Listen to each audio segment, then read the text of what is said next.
warahmatullahi wabarakatuh. Perkenalkan kami dari kelompok 7 dan saya Wahyu Budi Utami. Saya di sini bersama 3 orang teman saya, yaitu Assalamualaikum warahmatullahi wabarakatuh. Perkenalkan, nama saya Seno Arya dari kelas A118 NPM 014. Perkenalkan, nama saya Berta Rahmania dari kelas A118 NPM 18146020.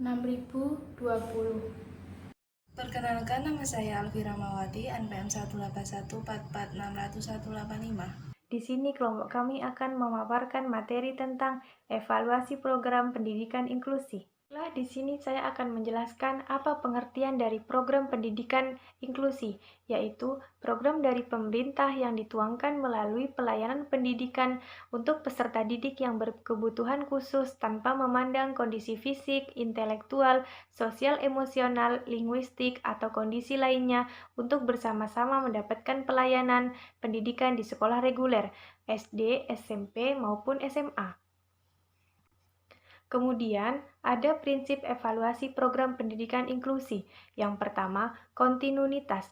Dalam sebuah proses pembelajaran inklusi, seorang pengajar harus dapat mengetahui perkembangan kemampuan peserta didiknya, baik dari ranah kognitif, afektif, maupun motorik. Yang kedua, ada keseluruhan. Evaluasi pembelajaran inklusi harus dilaksanakan dengan melibatkan seluruh peserta didik tanpa terkecuali. Tidak dibenarkan adanya pengecualian dalam melaksanakan evaluasi pembelajaran yang disebabkan oleh adanya perbedaan kondisi fisik, mental, psikis, dan sebagainya. Berikutnya, ada objektivitas. Sebuah evaluasi hasil pembelajaran inklusi harus dilaksanakan secara objektif berdasarkan hasil yang real dari instrumen-instrumen evaluasi yang digunakan. Dan yang terakhir ada kooperatif.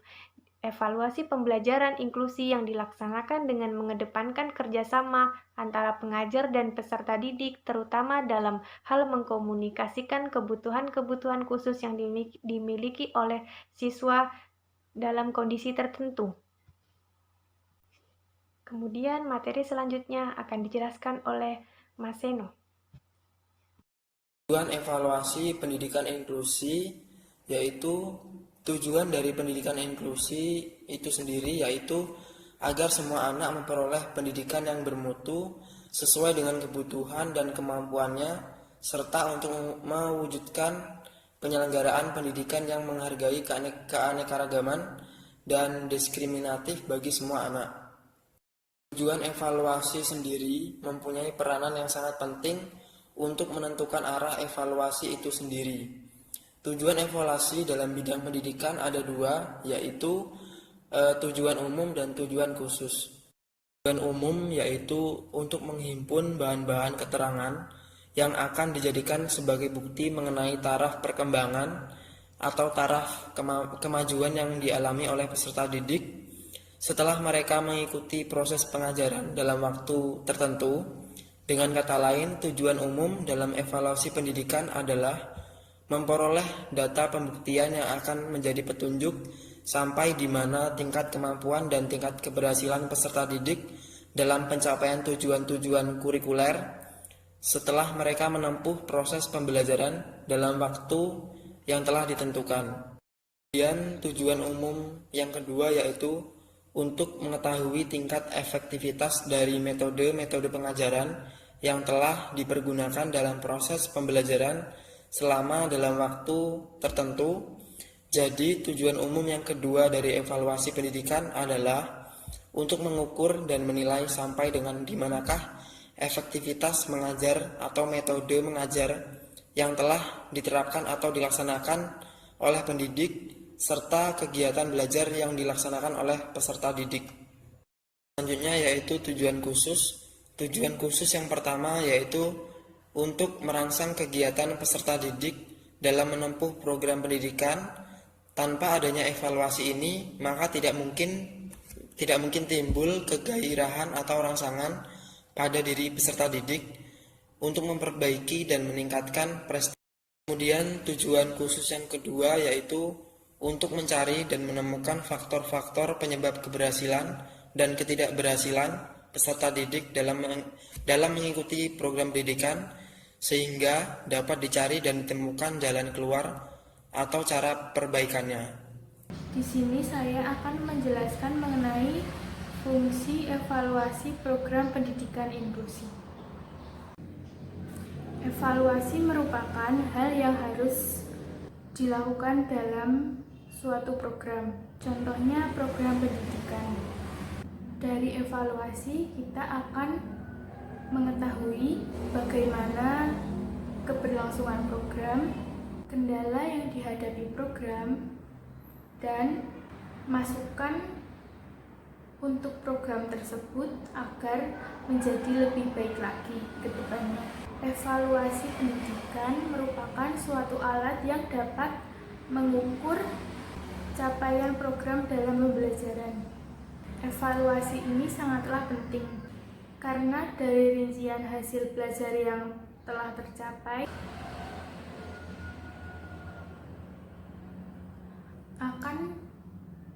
akan mendapatkan suatu landasan untuk menentukan langkah selanjutnya. Untuk itu, program evaluasi pembelajaran harus mendapatkan banyak perhatian selayaknya pelaksanaan program itu sendiri. Banyak pelaksanaan program pembelajaran itu sendiri. Dalam pendidikan inklusi sangat memerlukan kegiatan evaluasi ini karena pendidik dapat mengetahui bagian yang telah mencapai tujuan dan belum mencapai tujuan dari peserta didik dalam menerima informasi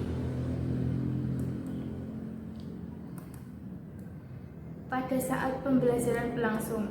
Jika hasilnya kurang memuaskan, maka pendidik dapat memperbaikinya dengan mengubah sistemnya, mulai dari model pembelajaran, metode pembelajaran, taktik, teknik, dan lain sebagainya dalam memberikan suatu materi pembelajaran kepada peserta didik. Evaluasi dalam pembelajaran pendidikan inklusi biasanya dilaksanakan dengan model pendampingan, yaitu guru inklusi mendampingi siswa yang memiliki keterbatasan ringan guru inklusi mendampingi siswa yang memiliki keterbatasan khusus ringan untuk melakukan evaluasi di sekolah. Pendidik tersebut membantu siswa dalam mengerjakan evaluasi dengan membacakan soal dan membantu jika siswa tersebut mengalami kesulitan dalam mengerjakan evaluasi tersebut. Model evaluasi pendidikan inklusi. Wirawan mengungkapkan model evaluasi pendidikan inklusi dengan objeknya program pendidikan mencakup aktivitas yang dilakukan untuk waktu yang tidak terbatas. Model evaluasi ini dilakukan untuk mengevaluasi berbagai aspek pendidikan dalam proses pendidikan inklusi, misalnya kurikulum, proses dan metode pembelajaran pada mata pelajaran, layanan pendidikan, tenaga pendidik, dan sebagainya.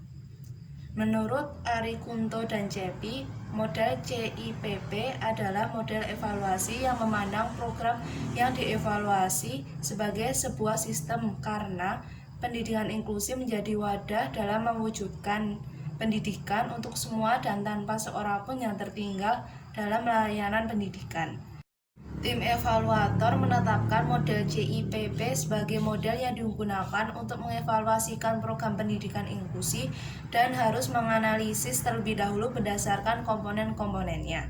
Ada 4 tahap evaluasi dalam model CIPP yang dikenakan oleh Struvelboom melalui hal-hal sebagai berikut. Yang pertama, evaluasi konteks merupakan penggambaran dan spesifikasi tentang lingkungan program inklusi mencakup kebutuhan yang belum dipenuhi, karakteristik populasi, dan sampel dari individu yang dilayani dari tujuan program inklusi. Evaluasi konteks ini membantu merencanakan keputusan sehingga dapat menentukan kebutuhan yang akan dicapai oleh program inklusi dan merumuskan tujuan program inklusi. Kedua, evaluasi masukan, membantu mengatur keputusan, menentukan sumber-sumber yang ada, alternatif apa saja yang akan digunakan, apa rencana dan strategi untuk mencapai tujuan, bagaimana prosedur kerja untuk mencapai program pendidikan inklusi.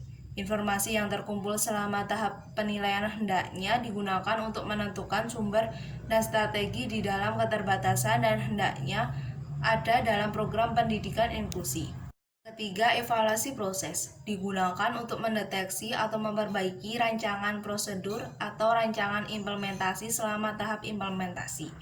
Menyediakan informasi untuk keputusan program pendidikan inklusi dan sebagai rekaman atau arsip prosedur yang telah terjadi. Pada dasarnya, evaluasi proses untuk mengetahui sampai sejauh mana rancangan untuk diterapkan dan komponen apa saja yang akan diperbaiki dalam program pendidikan inklusi. Yang keempat, evaluasi produk atau hasil merupakan penilaian yang dilakukan untuk mengukur keberhasilan dalam pencapaian tujuan yang telah ditetapkan.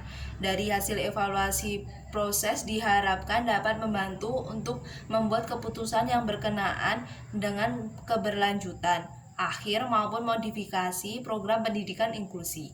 Karena data yang dihasilkan akan sangat menentukan apakah program pendidikan inklusi diteruskan, dimodifikasi, atau dihentikan.